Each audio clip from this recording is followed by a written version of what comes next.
O homem jamais imaginou que, desde que várias divindades passaram a viver em seu quintal, o lugar se tornaria um ponto de encontro para amantes de comida. Não só sua vida tranquila seguiu sem problemas, como ele ainda recebeu poderes divinos concedidos pelos deuses. Exceto pelo recém-chegado Qilin, que ainda estava um pouco tímido, os outros deuses desfrutavam de refeições deliciosas todos os dias. Porém, naquele dia, Bomo apareceu em sua porta com um ar cansado. Ele veio porque estava enfrentando um problema ainda mais complicado. Acontece que em um certo templo surgiu um espírito maligno extremamente poderoso. Nem mesmo a união dos Onmyoji foi suficiente para lidar com ele. Originalmente, era apenas uma boneca enviada ao templo para ser purificada, mas o responsável pela purificação acabou falecendo. Quando perceberam, a boneca já havia sido corrompida e se transformado em um espírito maligno. Como a energia espiritual maligna se espalhava por todo o templo, Onmyojis comuns não conseguiam sequer se aproximar. Por isso vieram pedir ajuda a ele, já que o templo não existia no mundo real, mas sim em uma dimensão especial. Assim como aquele quintal. Se ele foi autorizado a viver ali, talvez também pudesse entrar nessa dimensão. Mas isso não era algo que ele pudesse fazer sozinho. Seria necessário o auxílio dos deuses que viviam no quintal. Embora Bomo não conseguisse ver as divindades, ele sentia a pressão ao redor. Mesmo assim, o deus da montanha não atenderia facilmente a um pedido humano. Sob uma pressão esmagadora, Bomo nem ousava falar. Ainda assim, o deus da montanha não recusou, mas exigiu ao menos um presente como doces para se deliciar. Dessa vez, o deus da montanha não iria junto. Ele queria ver o resultado do treinamento dos seus subordinados. Então, John e os três pequenos partiram. No caminho, ao encontrarem comidas deliciosas à beira da estrada, obviamente pararam para aproveitar. Durante uma pausa, alguns corvos pousaram nos fios próximos. Os subordinados imaginaram que eles estavam ali para guiá-los. Então seguiram os corvos até chegar a um templo coberto por energia espiritual maligna. Ligaram para Bomo para confirmar a localização. John ficou na entrada da frente, enquanto três Onmyojis estavam nos fundos, mas eles não conseguiam se aproximar. No momento em que seus talismãs tocavam a barreira, viravam cinzas. Ao saber disso, John tentou tocar, mas foi repelido imediatamente pela barreira. Atrás do portão estava a solução.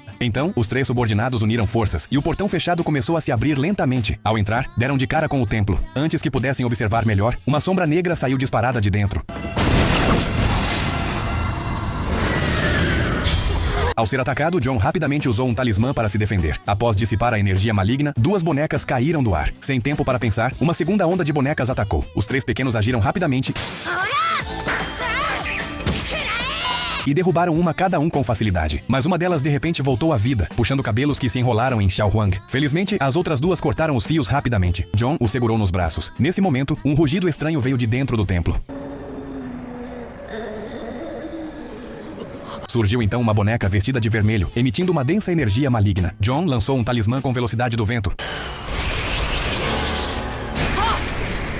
Mas antes de acertar, foi destruído. Até mesmo os três pequenos foram derrubados com um único golpe. Logo depois, uma grande quantidade de cabelo envolveu completamente John.